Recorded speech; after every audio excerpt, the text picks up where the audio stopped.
우리의 소망 불타오르네. 주님은 우리의 소망, 우리의 믿음 불타오르네. 말씀에 굳게 선 믿음,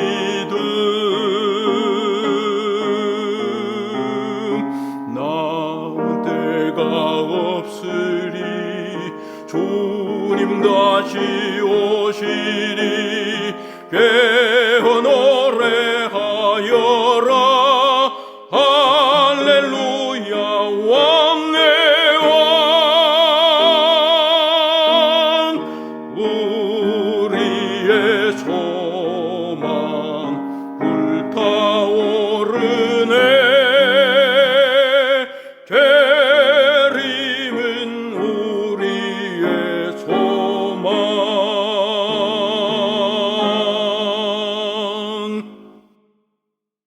안녕하세요. 시대소망 28장, 오늘의 제목은 레위마태. 레위마태 할 때에 레위는 뭐며 마태는 뭐냐, 그런 의문이 생길 수도 있겠지요. 마태복음에 보면 그냥 마태라고 했고요. 그 다음에 마가복음에 보면 알페오의 아들 레위라고 했고요. 오늘 우리가 공부하는 본문의 말씀에는 보면 레위라고 했어요. 알페오의 아들 레위나 마태나 이래 각각 좀 다른 표현을 하고 있지만 한 사람을 두고 하는 말이고, 바로 예수님의 12 제자 중에 한 사람인 마태입니다. 오늘 우리가 공부할 본문의 말씀은 누가복음 5장 27절에서 39절까지 안에 있는 내용입니다. 그러면 본문의 말씀을 읽겠습니다. 그 후에 나가사 레위라 하는 세리가 세관에 앉은 것을 보시고 나를 쫓으라 하시니 저가 모든 것을 버리고 일어나 쫓으니라. 레위가 예수를 위하여 자기 집에서 큰 잔치를 하니 세리와 다른 사람이 많이 함께 앉았는지라. 바리새인과 저희 서기관들이 그 제자들을 비방하여 가로되 너희가 어찌하여 세리와 죄인과 함께 먹고 마시느냐. 예수께서 대답하여 가라사대 건강한 자에게는 의원이 쓸데없고 병든 자에게라야 쓸데있나니 내가 의인을 부르러 온 것이 아니요 죄인을 불러 회개시키러 왔노라. 저희가 예수께 말하되 요한의 제자는 자주 금식하며 기도하고 바리새인의 제자들도 또한 그리하되 당신의 제자들은 먹고 마시나이다. 예수께서 저희에게 이르시되 혼인집 손님들이 신랑과 함께 있을 때에 너희가 그 손님으로 금식하게 할 수 있느뇨? 그러나 그날에 이르러 저희가 신랑을 빼앗기리니 그날에는 금식할 것이니라. 또 비유하여 이르시되 새 옷에서 한 조각을 찢어 낡은 옷에 붙이는 자가 없나니 만일 그렇게 하면 새 옷을 찢을 뿐이요 또 새 옷에서 찢은 조각이 낡은 것에 합하지 아니하리라. 새 포도주를 낡은 가죽 부대에 넣는 자가 없나니 만일 그렇게 하면 새 포도주가 부대를 터뜨려 포도주가 쏟아지고 부대도 버리게 되리라. 새 포도주는 새 부대에 넣어야 할 것이니라. 묵은 포도주를 마시고 새 것을 원하는 자가 없나니 이는 묵은 것이 좋다 함이니라. 오늘 우리가 공부하는 이 주제에서 예수님이 제자들을 부르실 때에 어떤 사람을 제자로 부르셨는가, 이 부분을 우리가 좀 명확하게 아는 것이 중요한 것은, 우리도 이 시대에 예수님의 제자로 부름을 받아야 될 사람들이라면 우리가 어떠한 사람이 되어야 되겠는가 하는 문제하고 연결되어 있기 때문에 오늘 공부는 참 중요합니다. 우리 지난 25장에서 해변에서의 부르심하는 그 장에서 이제 나사렛에서 예수님을 죽이려고 하는 이런 사건들이 있은 이후에 제자들이 다시 갈릴리 바닷가로 이제 고기 잡으러 나왔잖아요. 밤새도록 한 마리의 고기도 잡지 못해서 낙심하고 있을 때 예수님께서는 저 깊은 곳에 그물을 던지라 해서 베드로가 그물을 던졌을 때에 두 배에 실어서 배가 가라앉을 만큼 고기가 잡혔잖아요.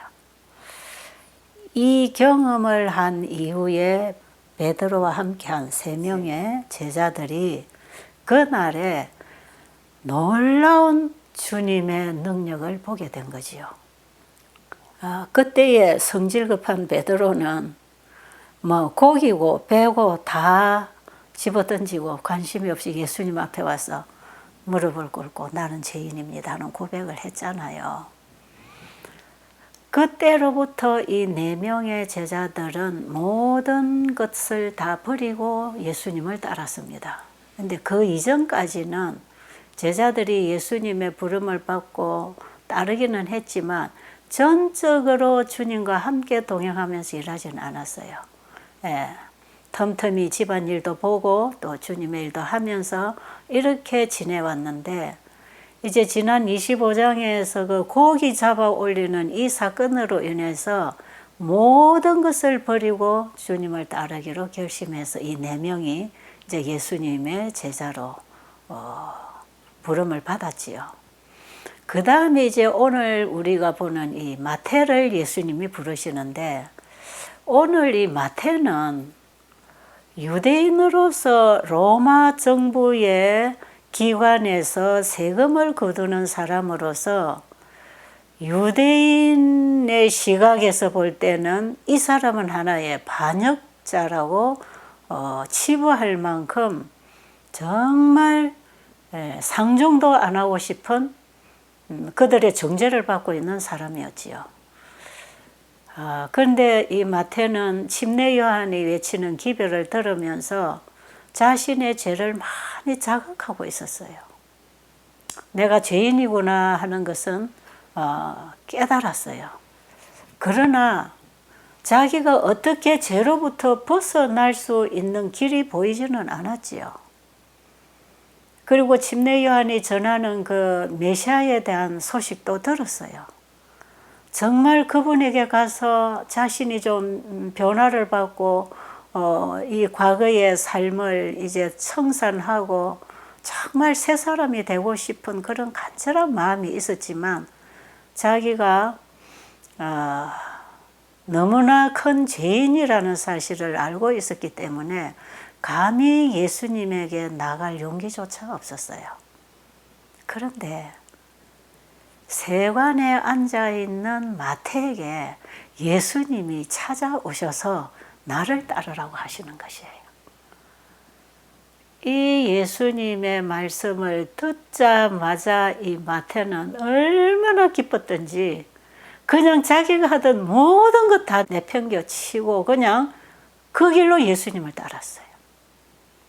그리고 마태는 이 기쁜 소식을 자기 친구들이나 동네 사람이나 누구에게든지 좀 전하고 싶어가지고 자기 집에 큰 잔치를 벌였어요. 그리고 예수님을 초대했습니다. 그리고 자기가 그동안에 같이 교제하고 함께 일하던 동력자들이나 이런 사람들을 다 자기 집으로 청했어요.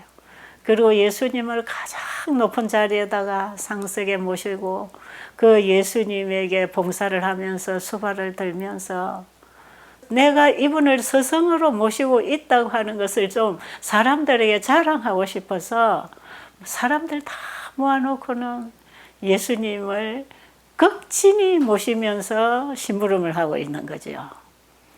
여러분이 마태의 모습이 좀 여러분 상상으로 그려지십니까? 그런데 이 부분에 있어서 엘렌 G 화이트 여사가 쓰신 원고에 보면 이런 말씀이 있어요. 마태가 초청해 불러들인 그 친구들은 같은 사업장에서 일하던 사업 친구, 그리고 재미를 보러 다닐 때에 동행했던 친구들, 그리고 죄를 지을 때에 같이 하던 친구들. 그러니까 이 사람들이 다 좋은 사람이 아니지요. 특히 바리새인이나 이런 유대교 지도자들이 볼 때에는 국가의 명예를 더럽히는 자들, 그리고 배신자들, 비루한 자들, 그나마 공정한 세금을 걷는 것이 아니라 자기 유익을 위해서 자기 호주머니에 넣기 위해서 착취하는 사람들. 사실 세리들이 그 당시에 그렇게 했는 모양이에요. 유대인들은 자기들이 외국에 세금을 내야 된다는 그 입장이 된 그 자체를 자존심 상하게 생각했던 것이에요. 옛날에 우리나라가 일본에 예속되어 있을 때에, 그때도 우리 조선 사람들이 일본의 앞제비로 일했던 그 사람들, 우리 조선 사람들이 좋아 안 하지요. 아주 나쁘게 평하지 않습니까? 그런데 유대인으로서 로마의 공직에 앉아서 유대인들을 향하여 세금을 걷어간다고 하는 것은 더더군다나 이들에게는 이쁘게 안 보이는 사람이에요. 그리고 이 세리들이 그 당시에 상당히 돈을 많이 착취했기 때문에 부자로 살았어요. 우리가 저 뒤에 가보면 나중에 삭개오도 상당히 부자였다 그럽니다. 그 사람은 세리장이라 그랬잖아요. 그러니까 세금을 걷어들이는 이 사람들은 정당한 세금만 받아가는 게 아니라 언제든지 자기 호주머니로 착취할 금액까지 보태서 뜯어가기 때문에 이들은 다 부유하게 살았어요. 그러니까 오늘 예수님이 부르신 이 마태가 바로 그런 세리였고, 그리고 예수님의 다른 제자들은 별로 부유하지 않잖아요. 뭐 별로 잘 배우지도 않았고 크게 뭐 가진 것도 없고 뭐 해봐야 지금 부름받은 이 4명의 제자들도 다 바닷가에서 고기 잡아서 그날 생계를 유지하는 이런 사람들이었잖아요. 그런데 마태는 부유했단 말이에요. 그러니까 그 당시에 유대인들이 상당히 그 로마의 속국이 되어서 어렵게 힘들게 살아가던 그 시대에 이 세금을 거두는 이 사람들은 상당히 부유층에 살았거든요. 그러니까 아마 마태의 집도 상당히 넓고 컸겠지요. 그러니까 자기 집에 막 친구들을 불러들여 가지고 자기를 부르신 그 선생님을 자랑하고 싶었어요. 그리고 그분의 입에서 나오는 말씀을 자기 친구들에게도 좀 들려주고 싶었어요. 그리고 마태는 나 같은 이런 죄인도 우리 주님이 부르셨다면 내 친구들은 나보다 더 나은 사람들이니까 당연히 외면 안 하실 것이다. 그래서 친구들을 부르면서 저 선생님은 절대로 우리처럼 이런 사람들을 차별 안 하시는 분이니까 우리 집에 와서 저번에 말씀 좀 들어보라고. 그래서 친구들을 많이 불러 모았고 예수님은 거기서 그들에게 천국 복음을 전파하시고 진리를 가르치셨다 이 말이에요. 나중에 제자들이 이른빛 성령을 받아서 복음을 전할 때에 이때에 참석했던 사람들 중에 많은 사람들이 그 복음을 받고 일어났을 뿐 아니라 그 중에 여러 사람들이 복음을 전파하는 제자가 됐다는 것입니다. 바리새인들은 마태를 직업에 따라서 그 사람을 판단했지만 예수님은 이 사람의 마음이 진리를 받아들이기 위해서 마음이 열려 있다는 사실을 아시게 됐어요. 그래서 예수님이 마태를 부르셨어요.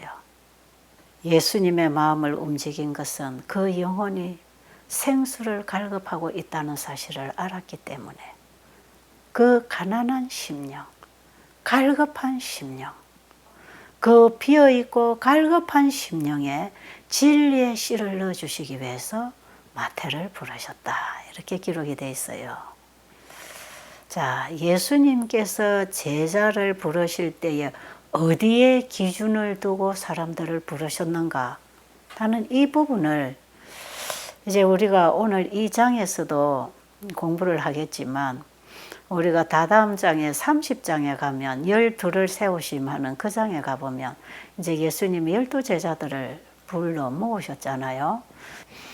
그랬을 때에 실제로 그 제자들 중에 가장 외관상 또 사회적으로 볼 때에 가룟 유다가 상당히 유력한 지도력을 가진 사람으로서 예수님의 제자로서 훌륭한 일을 할 것 같은 그런 사람이었는데 실제로 예수님은 가룟 유다를 부르시지 않았어요.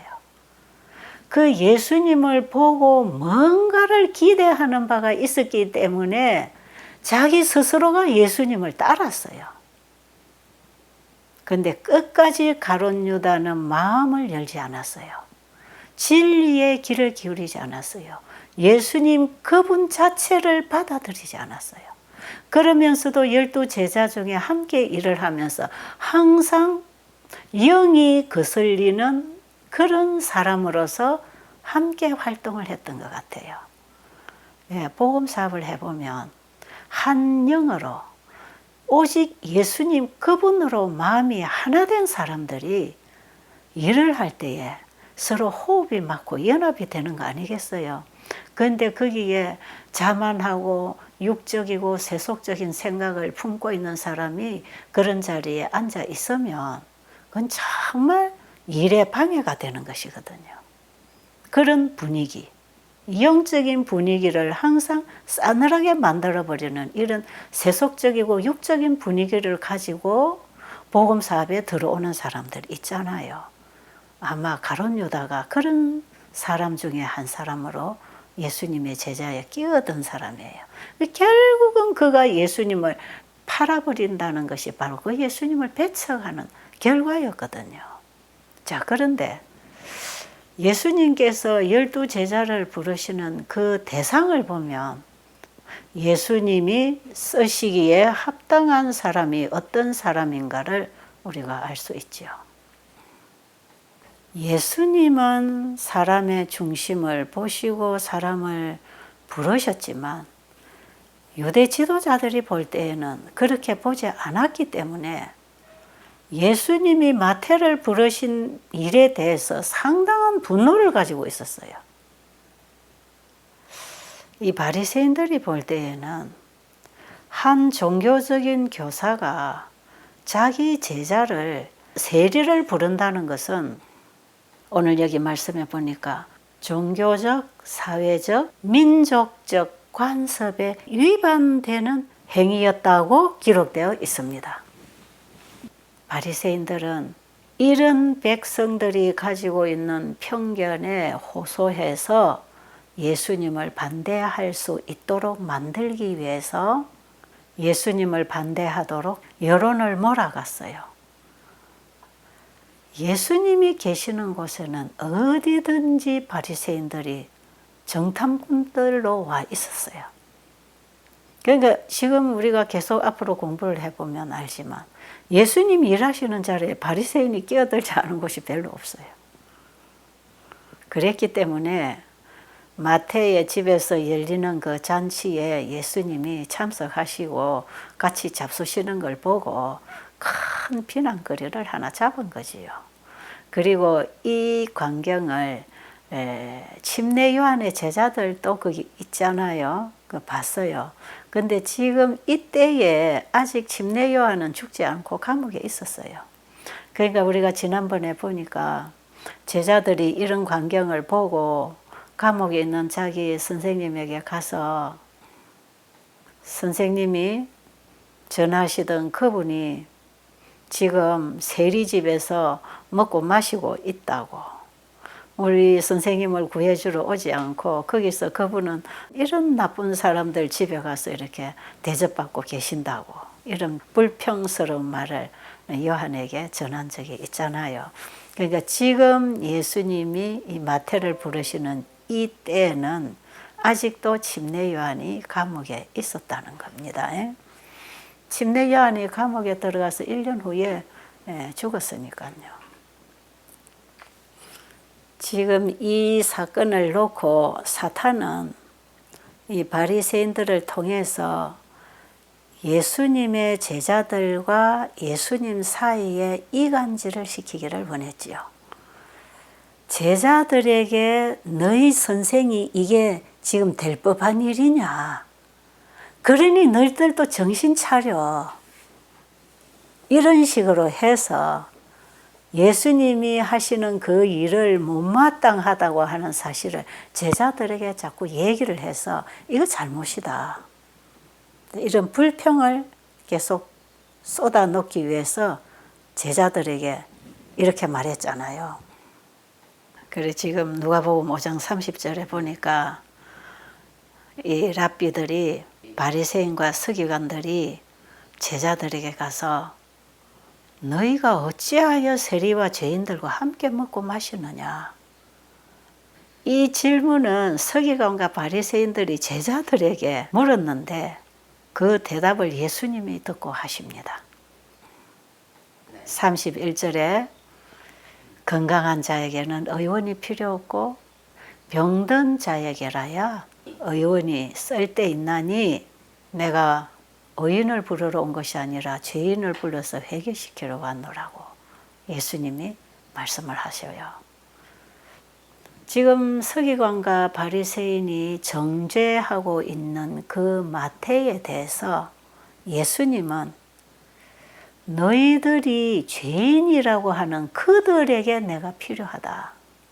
나는 의인을 부르러 오지 않고 죄인을 부르러 왔다고 할 때에 실제로 바리새인들은 자기들이 의인이라고 생각했으니까요. 너희와 같은 의인을 부르러 온 게 아니고 저 세리 마태와 같은 죄인을 불러서 회개시키려고 내가 왔다. 이 말씀 안에는요. 우리 모든 인류에게 복음이 있습니다. 예수님이 이 땅에 의인을 부르러 오셨나요? 죄인을 부르러 오셨나요? 만약에 예수님이 의로운 사람만 찾아서 제자 만들고 의로운 사람만 나를 따르라고 했다면 그리고 의로운 사람만 구원을 받으라고 했다면 이 땅에 의로운 사람이 얼마나 있을까요? 만약에 예수님이 의인을 부르러 오셨다면 여러분이나 저나 해당이 안 되는 사람들인 것은 틀림이 없습니다. 병자에게는 의사가 필요하고 건강한 사람에게는 의사가 필요 없듯이 죄인에게 예수 그리스도가 필요하다는 말씀이지요. 그래서 우리 죄인에게 복음인 것입니다. 지난 우리가 5장에서 그 예수님의 봉헌식에 대해서 공부할 때에 거기서 우리가 말씀 봤지요.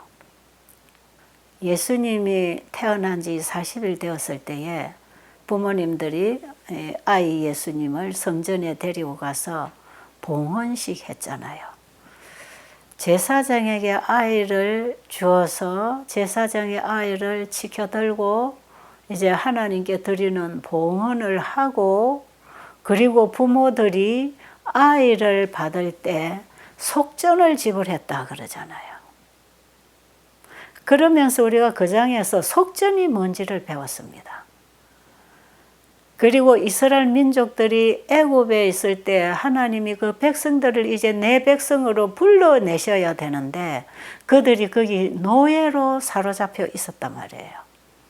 그런데 하나님께서는 자기 백성을 애굽에서 구해내실 때 예수 그리스도를 속전으로 지불하셨다고 되어 있어요. 문설주의 양의 피를 바른 그 양은 예수님을 표상하고 있었기 때문에 바로 그들이 애굽의 종노릇 하던 집에서 구원을 받을 수 있는 유일한 길은 예수님의 피가 속전을 치루어야 내 백성을 불러낼 수 있었다는 것이요.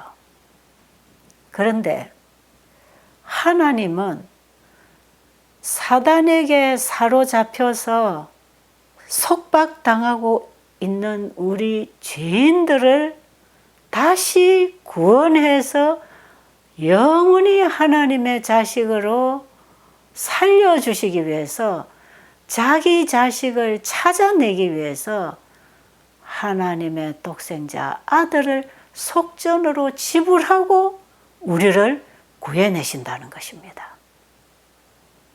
여러분, 이 말씀을 우리가 좀 정말 깊이 깨달아야 되는 부분이에요. 인간이 죄로 인해서 사단에게 속박당해서 영원히 사탄의 종으로 살다가 영원한 멸망당할 수밖에 없는 이 자식들을 구해내시려면 값을 지불해야 됐단 말이에요. 그 값이 예수님이었습니다. 예수님을 속전으로 지불하고 우리를 사단의 손으로부터 구해내신 우리 아버지. 저는 어제 저녁에 그 시대소망 5장 강의한 걸 제가 다시 한번 이래 쭉 들으면서 거기서 강의할 때에 다 표현하지 못한 부분까지 우리 하나님이 나를 죄의 속박에서 풀어주시려고 하나님 아들을 속전으로 지불하셔서 내 죄를 대신해서 아들이 별려 죽게 하시고 그 속전을 지불하심으로 나를 구하셨구나. 이 사실이 얼마나 가슴 깊이 깨달아지던지요. 제가 그 시대소망 5장 강의한 내용을 제가 들으면서 다 듣지 못하고 기도하게 됐어요. 우리 하나님이 귀하신 아들 예수 그리스도를 나를 구원하시는데 나의 죄값으로 속전을 지불하셨구나. 그래서 예수님은 기업 물을 자로 이 땅에 오셨구나. 속전이 되어서 오셨구나. 이 사실을 깨달으면서 너무 감사하고 황송해서 진짜 잠을 이룰 수가 없었어요. 오늘 우리가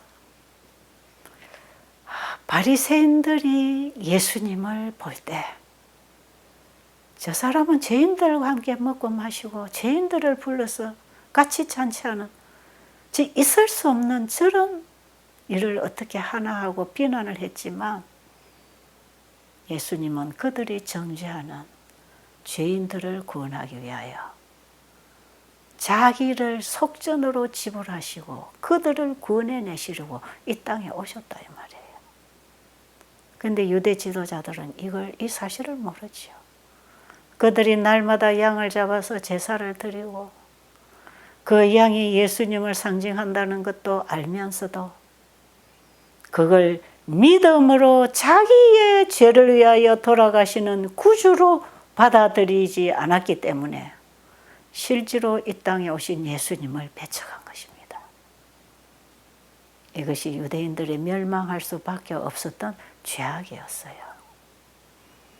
지금 예수님은 자신의 신분에 대해서, 자신의 사명에 대해서 지금 바리새인과 서기관들 앞에서 얘기하고 계시는 겁니다. 나는 죄인을 구하기 위해서 왔다. 너희들이 정죄하고 있는 저 죄인을 위해서 내가 왔다. 예수님의 사명이 확실하게 여기서 바리새인들에게 전달되었어야 됐습니다. 근데 그들은 그 말씀을 잘 알아듣지 못하고 이해하지 못했어요. 그러니까 또 시비 걸잖아요. 또 뭐라고 시비 걸었지요? 바리새인들이 예수님에게 와서 요한의 제자들과 바리새인의 제자들은 금식하는데 당신의 제자들은 금식하지 않고 있다고 비난했지요. 그때에 예수님께서 뭐라고 말씀하십니까? 예수께서 저희에게 이르시되 혼인집 손님들이 신랑과 함께 있을 때에 너희가 그 손님으로 금식하게 할 수 있느뇨? 그러나 그날에 이르러 저희가 신랑을 빼앗기리니 그날에는 금식할 것이니라. 지금 예수님이 하신 이 말씀은 요한이 했던 말하고 같은 말씀을 지금 하시는데요. 혼인집 손님이 신랑하고 함께 있는데 그 손님으로 금식하게 할 수 있느냐? 그러나 신랑을 빼앗기는 날이 올 텐데 그 날에는 그들이 금식할 것이라. 이 말씀을 바리새인들이 알아들었을까요? 이 말씀은 예수님이 십자가에 못 박혀 돌아가시는 것을 보게 될 때 예수님의 제자들은 진짜 금식하게 될 것입니다. 지금은 예수님의 제자들이 예수님하고 함께 있다 이 말이에요. 지금은 금식할 상황이 아니다 이 말이에요. 요한복음 16장 19절로 20절에 보면 예수님이 제자들과 함께 다락방에서 하신 말씀 있지요. 조금 있으면 나를 보지 못하겠고 또 조금 있으면 나를 보리라. 내가 진실로 진실로 내게 이르노니 네가 곡하고 애통하리니. 예수님이 십자가에 달려 돌아가시면 제자들은 슬퍼하고 근심하겠지만 누구는 기뻐한다 그랬지요? 세상은 기뻐하리라. 예수님께서 다락방에 모여서 제자들에게 예수님 자신이 십자가에 달려 돌아가시고 다시 3일 만에 부활하실 것에 대해서 미리 다 말씀하시는 거지요. 내가 십자가에 못 박힐 때 너희들이 이렇게 실망하고 슬퍼할 것이다. 그러나 잠시 후에 너희들은 다시 나를 만날 것이기 때문에 기뻐할 것이다. 이런 일로 인해서 온 세상에 다 기뻐할 일이 일어날 것이다. 그런 말씀 하시는 거죠. 그래서 지금 예수님이 하신 말씀이 그 말씀이지요. 지금은 제자들이 예수님과 함께 있으니까 먹고 마시고 즐거워하고 기뻐하고 대화하고 그분에게서 배우고 행복한 시간을 가질 수 있지만 나중에 예수님을 빼앗기게 될 날이 올 거다 이 말이에요. 그때에 슬퍼할 일이 있을 것이다 하는 그 얘기를 지금 바리새인과 서기관들에게 예수님이 하고 계시는 것이에요. 근데 이 사람들은 무슨 말인지 못 알아듣겠지요. 자, 예수님이 이 말씀을 하신 그 말씀의 의미를 오늘날 우리는 영적으로 적용해 볼 때에 내 안에 예수님이 살아계시지 못하고 예수님이 내 안에 죽으면 슬퍼해야 되는 일이 생기지요. 그때는 금식하고 통곡해야 할 일이 생긴다는 것입니다. 그 당시는 예수님이 제자들과 함께 먹고 마시고 잔치하고 기쁜 시간이었고 오늘날 우리는 영적으로 예수님과 함께 먹고 마시고 함께 있는 시간이 언제일까요?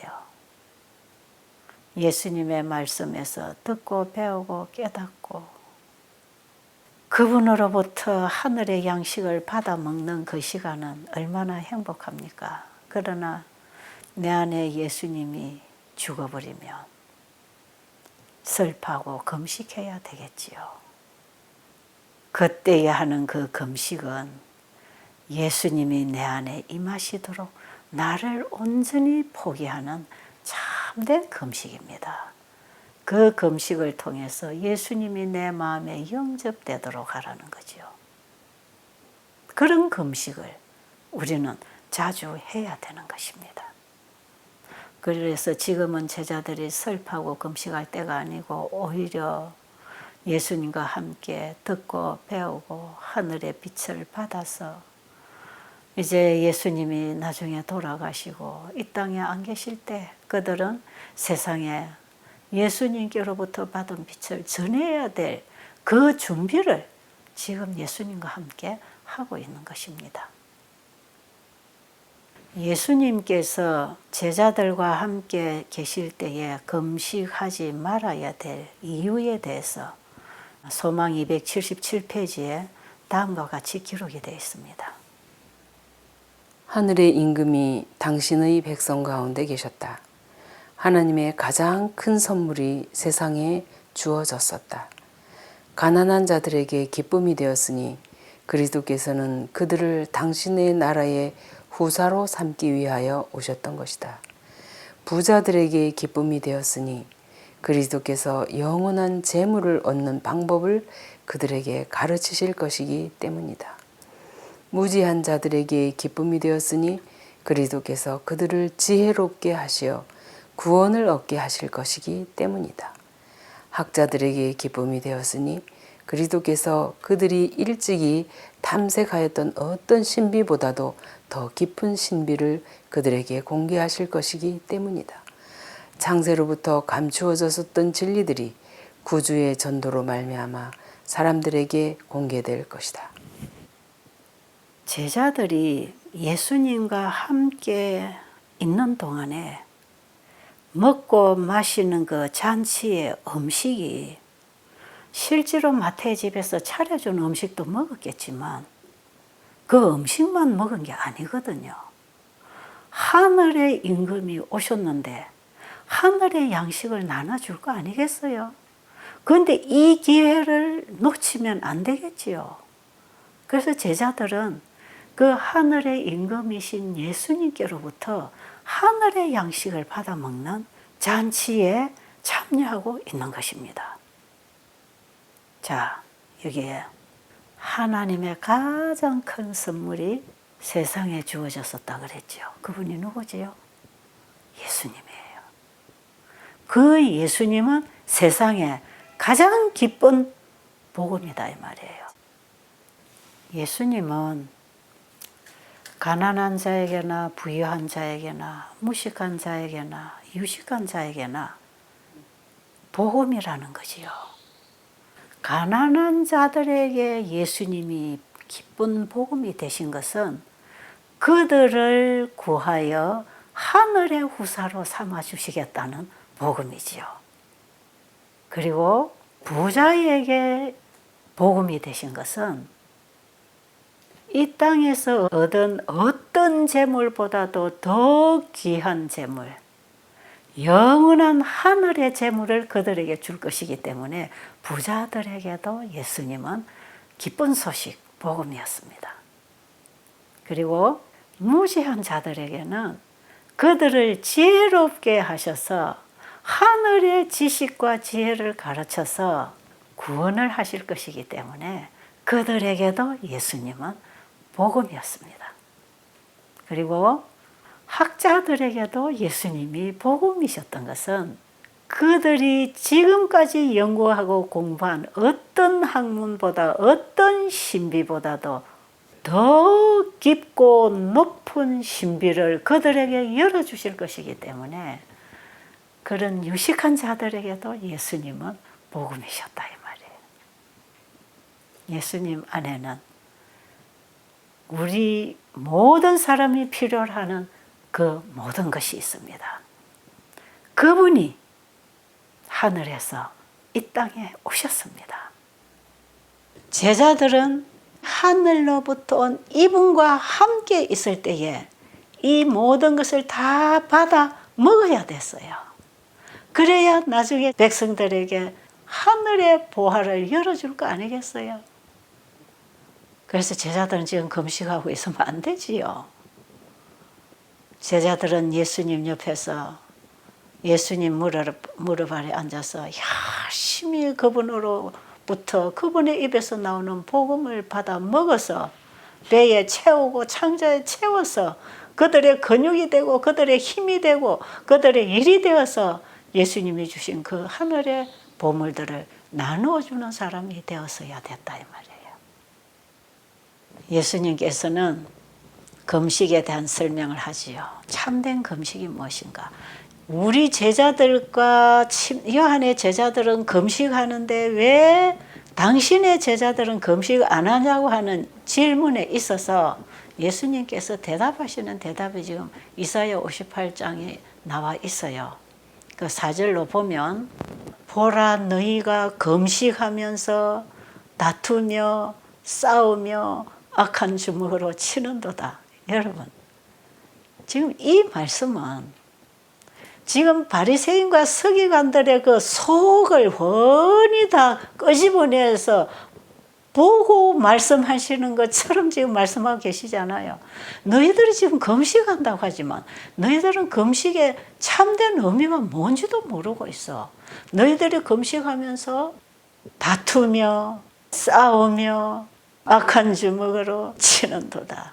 지금 바리새인들 속에는 치는 정신, 악한 생각, 다투고 싸우는 그 정신으로 지금 이렇게 시비를 걸어오고 있지 않습니까? 바로 이들에게 예수님이 주신 말씀이죠. 이것이 어찌 나의 기뻐하는 금식이 되겠으며 이것이 어찌 사람이 그 마음을 괴롭게 하는 날이 되겠느냐. 이사야 58장 6절부터 보면 나의 기뻐하는 금식은 흉악의 결박을 풀어주며 멍에 줄을 끌어주며 압제당하는 자를 자유케 하며 모든 멍에를 꺾으며 줄인 자에게 내 심정을 통하며 괴롭게 하는 자의 마음을 만족하게 해주는 것이 아니냐. 그리하면 내 빛이 아침같이 비칠 것이요 네 치료가 급속할 것이요 네 의가 네 앞에 행할 것이요 여호와의 영광이 네 뒤에 호위할 것이요. 예수님 이사야 58장에서 참된 금식에 대해서 이 바리새인 서기관에게 지금 설명하고 계시는 것입니다. 여러분, 이 바리새인 서기관은 이사야 선지자를 통해서 주신 이 야곱집에 배쳐야 할 기별, 야곱집의 죄가 뭔가를 이미 이사야 선지자를 통해서 주신 그 말씀을 예수님이 인용해서 지금 이 바리새인과 서기관에게 가르치고 계시는 것이에요. 요즘에 우리가 이사야 58장 공부 자꾸 하고 있잖아요. 예수님이 이 땅에 오셔서 생애하신 모든 생애가 바로 이 일을 하시는 생애 아닙니까? 이것이 예수님이 이 땅에 오신 목적이고 그분의 사명이었다 이 말이에요. 줄이고 배고프고 병들고 갇히고 고통당하는 영혼들을 그 사슬에서 풀어주시기 위하여 세상의 구주로 오셨다고 하는 그분의 사명이 이사야 58장에 발표되었다 이 말이에요. 자, 다음 말씀 한번 볼까요? 예수의 전 생애는 세상을 구원하기 위하여 자신을 희생하신 생애였다. 시험의 광야에서 금식하시면서 혹은 마태가 베푼 잔치에서 세리들과 함께 잡수시면서 예수께서는 잃은 자를 구속하시기 위하여 당신의 생명을 바치고 계셨다. 참 헌신의 정신은 쓸데없이 슬퍼하는 일에나 단순히 육체를 괴롭히며 많은 재물을 바치는 일 가운데서 나타나는 것이 아니라 하나님과 사람에 대한 자원하는 봉사에 자신을 바치는 가운데 나타난다. 지금 읽어드린 이 말씀이 예수님이 하신 참된 금식이에요. 예수님이 40일 동안 광야에서 아무것도 잡수시지 않고 금식을 하셨을 그때나 지금 마태의 집에서 잔치를 배설하고 잡수시고 계실 때에나 예수님의 금식은 무엇을 먹느냐 안 먹느냐 거기에 있는 게 아니었다 이 말이에요. 지난번에 우리가 예수님이 침례 받으시고 40일 광야에서 금식하셨다고 할 때에 물론 그분은 음식 잡수시지 않았어요. 그러나 예수님은 거기서 그냥 굶으면서 금식만 하신 게 아니에요. 참된 금식을 하셨잖아요. 인성을 입고 이 땅에 오신 예수님은 자기 인성의 연약성을 하나님께 온전히 맡기고 하나님이 그분의 인성을 통하여 일을 하실 수 있도록 자신을 온전히 하나님께 드리고 맡기고 헌신하는 참된 금식을 할 때에 어떤 금식 하셨다 그랬죠?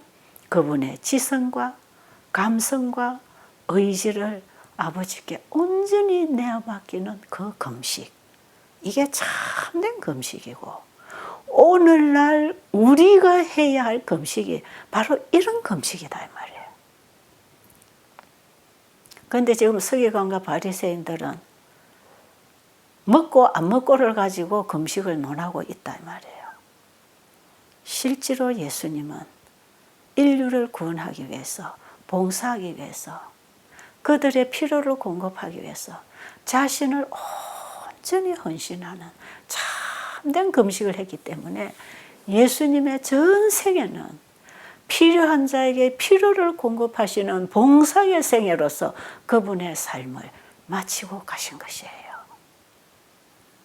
오늘날 우리에게 주시는 놀라운 교훈과 진리가 이 속에 있는 것입니다. 이 말씀을 하신 이후에 예수님께서는 서기관과 바리새인들에게 이 금식에 대한 참 의미를 설명하신 다음에 바로 이어서 세리마태를 제자로 삼으시는 데 대한 불만을 가득 품고 있는 이들에게 한 비유를 통해서 설명을 하고 계십니다. 말씀 보겠습니다. 또 비유하여 이르시되 새 옷에서 한 조각을 찢어 낡은 옷에 붙이는 자가 없나니 만일 그렇게 하면 새 옷을 찢을 뿐이요 또 새 옷에서 찢은 조각이 낡은 것에 합하지 아니하리라. 새 포도주를 낡은 가죽 부대에 넣는 자가 없나니 만일 그렇게 하면 새 포도주가 부대를 터뜨려 포도주가 쏟아지고 부대도 버리게 되리라. 새 포도주는 새 부대에 넣어야 할 것이니라. 새 옷에서 새 조각을 찢어다가 낡은 헌옷에다가 붙여서 헌옷 입으려고 헌옷 입는 법이 없다 이 말이죠. 이 얘기는 여러분 잘 알아들으시죠? 자, 그러면 그 비유를 말씀하시면서 새 포도주를 낡은 가죽 부대에 넣는 자가 없느니라 이렇게 말씀하시지요. 만일 그렇게 하면 새 포도주가 낡은 가죽 부대에 들어가면 그 부대를 터뜨려서 부대도 버리게 되고 포도주도 쏟아져서 버리게 된다는 것이지요. 여러분, 이 포도주를 넣는 이 가죽 부대는 한번 쓰고 나면은 이게 버려야 되는 것이에요. 그러니까 새 포도주를 만들면 항상 새로운 부대에다가 넣어야 보존을 할 수가 있는 것이에요. 예수님이 가르쳐 주시는 이 진리는 바리새주의자들이 주장하는 그 형식하고는 결합될 수가 없었다는 것을 말씀하십니다. 지금 여기에 낡은 가죽 부대는 바로 바리새인들 그 자체를 얘기하고 있는 것이고 결국은 그들이 버려지게 된다고 하는 말씀이 지금 주어지고 있는 것이에요. 예수님께서 지금 이 비유를 통해서 낡은 것과 새 것에 대한 비유를 분명하게 말씀하고 계십니다. 예수님께서는 그들이 잘 이해할 수 있는 이 예를 들어서 예수님 앞에 있는 바리새인들의 영적 상태를 지적하고 계셨어요. 그들은 예수님께서 지금 비유 가운데 말씀하신 그 낡은 가죽 부대처럼 그런 상태에 있었다 이 말이에요. 그들이 율법주의적인 이런 신앙에 만족하고 있을 동안에는 하늘로서부터 오는 산 진리를 받아서 전할 수 있는 그릇으로서는 적합하지 않다는 것입니다. 그들은 그들이 지금 가지고 있는 그 자신의 의가 너무 충분하고 그 자체에 만족하고 있었기 때문에 새로운 빛을 받기에는 받을 자리가 없었어요. 그리고 그들은 끊임없이 새로운 빛을 추구하는 갈급한 심령이 되어 있지 않았어요. 너무나 자만에 빠져 있고 교만에 있었기 때문에 더 이상 줄 게 없는 사람들이었습니다. 마태복음 16장 6절로 보면 예수님께서 제자들에게 너희는 바리새인과 사두개인들의 누룩을 주의하라 그랬지요. 그 누룩이 뭡니까? 바리새인들과 사두개인들의 누룩이 뭡니까? 그들의 교리, 그들의 사상, 그들의 가르침, 그걸 주의하라는 것이지요. 그리고 교만, 허식, 위선, 우유부단한 그들의 품성, 이런 것들을 주의하라, 이런 뜻이에요. 그리고 마가복음 8장 15절에도 보면 바리새인들의 누룩과 헤롯의 누룩을 주의하라 그랬죠. 헤롯의 누룩은 뭐예요? 이것은 헤롯의 악한 가마력, 세속적인 것, 그리고 우유부단함, 이런 헤롯의 누룩을 조심해라. 예수님이 그들의 누룩을 조심하라고 하는 것. 여러분, 예수님의 입에서 나오는 진리의 말씀도 그건 은혜의 누룩이라 그랬지요. 진리의 말씀도 누룩처럼 영혼들의 심령에 들어가면 그 심령을 변화시키는 능력이 있는 것입니다. 그런데 바리새인의 누룩이나 헤롯의 누룩이나 서기관이나 이런 사람들이 가르치는 교리의 그 누룩도 사람들 안에 들어가면 사람들로 하여금 그런 사상으로 그런 교리로 만들어 보게 되기 때문에 그들의 누룩을 조심하라는 것이에요. 그러니까 지금 예수님은 하늘로부터 온 새 술을 새 부대에 넣기 위해서 이런 술을 담아본 적이 없는 깨끗한 그릇, 깨끗한 새 부대, 그 새 부대가 어디에 있었습니까?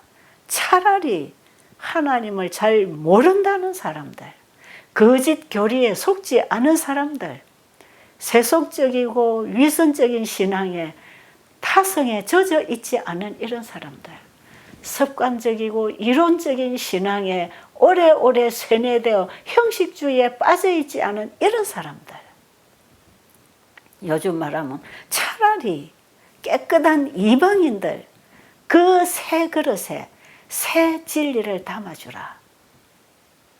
그분의 진리를 담아주기에 합당한 그릇은 바로 순수한 마음, 열려있는 마음, 진리를 받아들이기 위해서 갈망하는 그 가난한 심령이 되어 있는 그 영혼의 마음에 하늘의 진리를 담아서 진리를 전달할 수 있는 제자로 삼으시겠다 이 말이에요.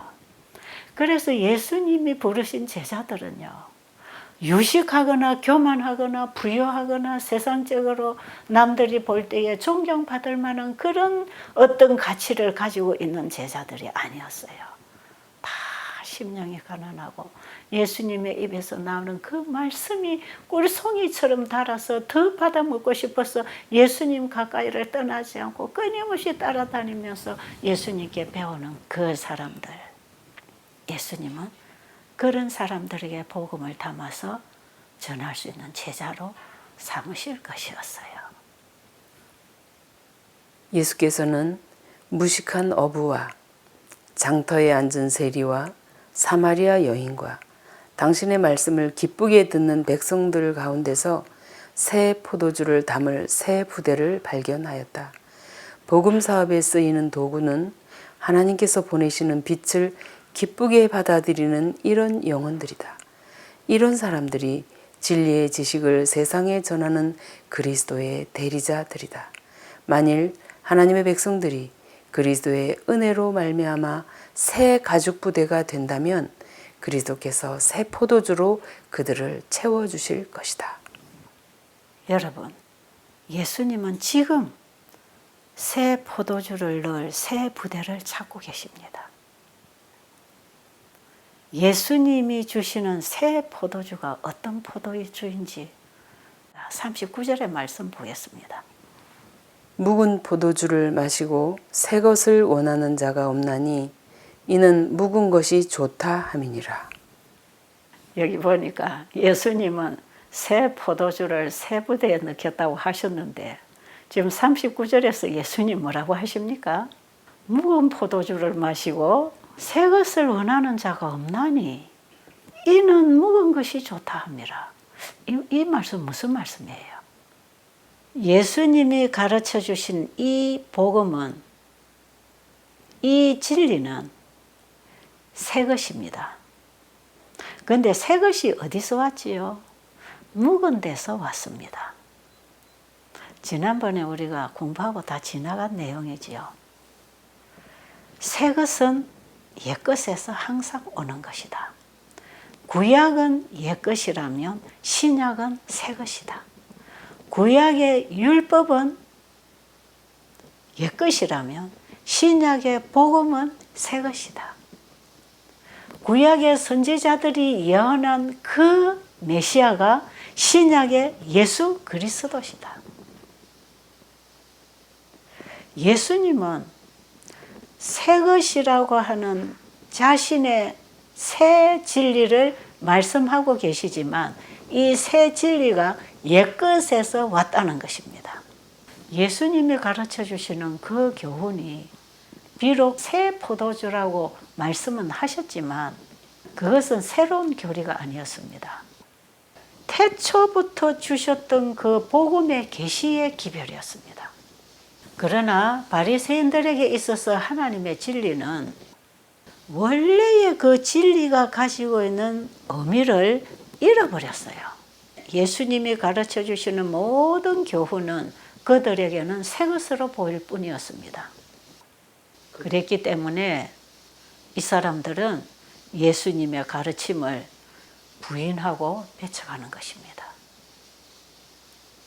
그들은 항상 그때에 날마다 주어지는 빛 가운데 있지 않았기 때문에 알아듣지를 못했다 이 말이에요. 부조와 선지자들을 통해서 주셨던 모든 진리를 예수님께서는 새로운 진리로, 현대 진리로 그들에게 전파가 된 것입니다. 그들이 가지고 있는 낡은 유전과 습관과 그들의 익숙한 행동을 비우기 전에는 그들의 정신과 마음에 예수님이 전해주시는 그 진리를 받아들일 자리가 없었습니다. 죽은 형식에 집착해 있었고 산 진리와 하나님의 능력 앞에서는 돌아서고 눈 감고 귀 막고, 그래서 그들은 결국에 가서는 흑암 가운데서 헤맬 수밖에 없었지요. 유대 민족들의 멸망이 왜 오게 되었는지 우리가 이런 과정을 통해서 그 이유가 분명히 있다는 사실을 알게 되는 것입니다. 그런데 여러분, 오늘날에도 마찬가지입니다. 많은 사람들의 영혼이 멸망으로 가고 있는 것은 바로 이 바리새인과 서기관들이 가지고 있던 이 묵은 것들을 가지고 새 것을 안 받으려고 하기 때문에 문제가 되는 것이에요. 결국은 그들의 영혼이 나중에 멸망당하게 된다는 것입니다. 그래서 우리는 항상 내 자신이 열려 있어야 되고 항상 내 자아가 죽어 있어야 되고, 그렇게 내가 포기되고 겸손한 마음으로 배우려고 할 때에 하나님께서는 우리 시대에 우리 각자에게 꼭 필요한 빛을 끊임없이 보내주셔서 하늘로부터는 산 생명 가운데서 살도록 해주실 뿐 아니라 그 시대의 현대 기별을 전하게 하시는 것이에요. 마태복음 13장에서 예수님은 천국의 이 보화를 끊임없이 비유를 통해서 전해주신 다음에 52절에 가보면 제자들에게 그러므로 이렇게 말씀하시면서 천국의 제자된 서기관마다 마치 주인이 곳간에서 옛것과 새것을 꺼내오는 것과 같으니라. 이 말씀으로 제자들에게 그들이 어떻게 천국 복음을 전해야 될 것인지를 가르쳐 주셨어요.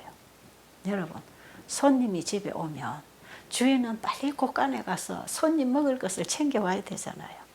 그런데 이 주인의 곳간에는 손님들을 대접할 양식이 가득 차 있었어요.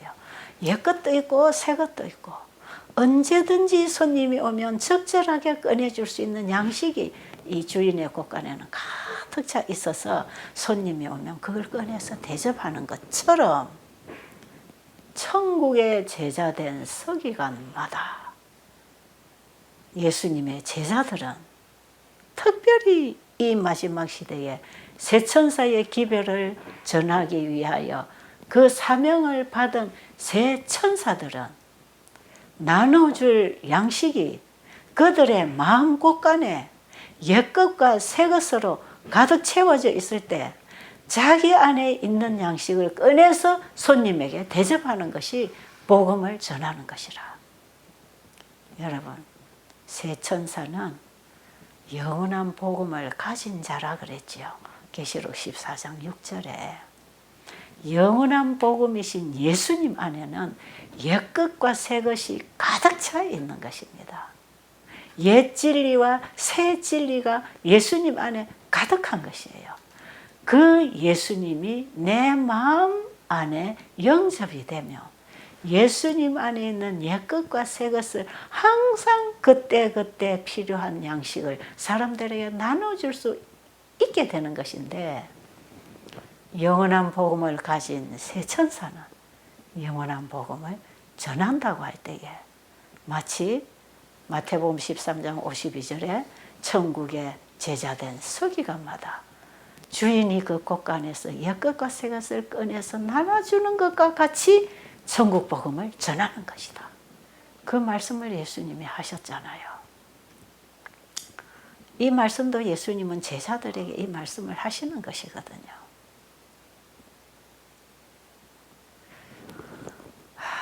예수님은 예수님 안에 있는 옛것과 새것을 넣어줄 새 부대, 새 그릇을 찾고 계셨습니다. 오늘 우리가 본문에서 읽은 세리 마태는 예수님이 자기 가까이로 오시는 것을 봤어요. 그러면서 예수님이 오셔서 나를 쫓으라고 하는 그 말씀을 듣고 심히 기뻐서 망설일 시간도 없이 다 버려두고 그대로 예수님을 따라왔다 이 말이에요. 마태의 마음에는 좀 생각해보고 가야 되는데, 내가 이 직장을 다 놓고 저분을 따라가면 내가 앞으로 수입이 없을 텐데 앞으로 어떻게 살지? 내 가족들은 어떻게 먹여 살리지? 또 내 많은 친구들은 어떻게 되는 거지? 이런 거 생각하지 않았어요. 예수님이 오라고 할 때 그저 다 버리고 그대로 일어났다 이 말이에요. 마태는 예수님 옆에서 예수님 말씀을 듣고 그분이 하라는 일을 하는 그것만 한다면 마태는 만족할 것이었어요. 그 이전에 부름을 받은 제자들이 다 그런 사람들입니다. 예수님의 12 제자들이 다 그런 사람들이에요. 예수님의 부름을 받고 다 버려두고 배를 버려두고 일터를 버려두고 예수님을 따라 나온 제자들 중에는 그들의 가족의 생계를 유지시켜야 할 가장으로서 돌봐야 할 부모님도 계셨을 것이고 또 도와줘야 할 친구도 있었겠지만 그런 걸 다 버려두고 예수님 앞에 와서 예수님, 제가 예수님 따라가면 이런 거 예수님이 다 책임져 주실 겁니까? 그런 거 묻지 않았다 이 말이에요. 그냥 예수님의 부름에 따라 일어났습니다. 그리고 예수님께서 그 후에 제자들에게 한번 물어봤어요. 내가 너희를 보낼 때에 전대와 주머니와 신도 없이 두불옷도 갖지 않고 나가라고 했을 때 너희들이 가서 일을 하는 동안에 부족한 것이 있더냐 물어보셨어요. 그때 제자들이 뭐라고 대답했지요? 없었나이다. 없었다는 것입니다. 여러분, 예수님이 갈릴리 바닷가에서 베드로와 그 제자들을 부르실 때에 대낮에 전혀 물고기가 잡히지 않을 그 시간에 베드로에게 그물을 내리라고 했을 때 그물이 찢어지도록 고기를 잡게 해주신 그분이 나를 따르라고 하셨을 때 그분은 어떤 방법으로든지 그들의 가족들이 굶주리지 않도록 어려움 당하지 않도록 지켜주실 것이었습니다. 정말 그럴까요? 정말 그렇습니다. 저는 예수님의 그 구원의 복음을 제가 깨달은 이후에 이 제자들처럼 예수님, 제가 지금 이런 일 하고 있는데 이건 어떻게 할까요? 이건 내가 1년만 더 하고 혹은 2년만 더 하고 제가 돈 조금 더 벌어가지고 애들 학비 좀 모아놓고 그 다음에 제가 주님의 일 하겠습니다. 제가 예수님을 안 이후에 이런 말 하지 않았어요. 근데 제가 교회를 다녔지만 예수님의 제자들에 대해서, 사도 바울에 대해서, 성경의 훌륭한 우리 선조들에 대한 이런 얘기를 하면서 훌륭한 사람들처럼 우리도 그렇게 되어야 된다고 할 때 저는 아닙니다. 저는 그런 레벨의 사람이 아니에요. 그리고 나는 지금 좀 더 이 세상에 할 일이 있어요. 우리 가족들 먹여 살려야 돼요. 이 일을 그만두면 당장 먹을 게 없어요.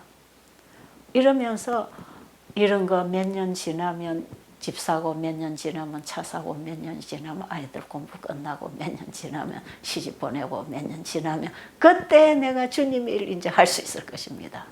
그런 생각을 가지고 저는 머뭇거리면서 우유부단하게 생활을 했잖아요. 그런데 예수님을 아니까, 예수님 그분을 만나고 나니까 오늘 마태처럼 내가 지금까지 생활해 오던 그 생활이 어떻게 될 건지 그거 생각 안 하지요. 왜요? 예수님을 보았기 때문에. 예수님을 알면 그런 걱정이 생각도 안 나요. 그냥 그분이 좋았어. 그분에게 충성하고 싶고 그분의 말씀 먹고 그분의 말씀에 순종하는 것이 너무 기뻐서 그냥 그분만 쳐다보고 오직 예수님만 보고 가는 것이다 이 말이에요. 그럴 때에 저는 적어도 이 일을 40년 가깝게 지금 해왔잖아요. 오늘에 와서 예수님께서 너희에게 부족한 것이 있었더냐 물으신다면 저는 하나도 없었나이다. 그 대답을 할 수 있다 이 말이에요. 사람도 자기 일을 시켜놓고 밥 먹여주고 싹쓸 주는데 우리 하나님은 자신의 일을 시켜놓고 먹이지도 않고 싹도 안 주고 일 시키겠습니까? 더 많이 주십니다. 풍족하게. 아직 제 인생이 다 끝나지 않았기 때문에 앞으로 어떻게 하나님이 나의 미래를 인도해 가실지 모르지만 현재까지 제가 근 40년을 제 거의 중요한 인생을 주님 보고 따라온 결과 주님은 나에게 부족함이 없도록 다 채워주셨습니다. 오늘에 이르기까지. 여러분 이 예수님을 만나고 그분의 제자가 되지 않으시겠습니까? 만약에 이 시대에 그분의 제자로 여러분들이 부름받아 나서신다면 이제는 세천사의 기별을 온 세상에 전하는 마지막 기별자로 일하게 될 것입니다. 그 대열에 우리 함께 참여하셔서 마지막 늦은 비 큰 운동에 참여하는 특권을 누리게 되기를 간절히 바랍니다.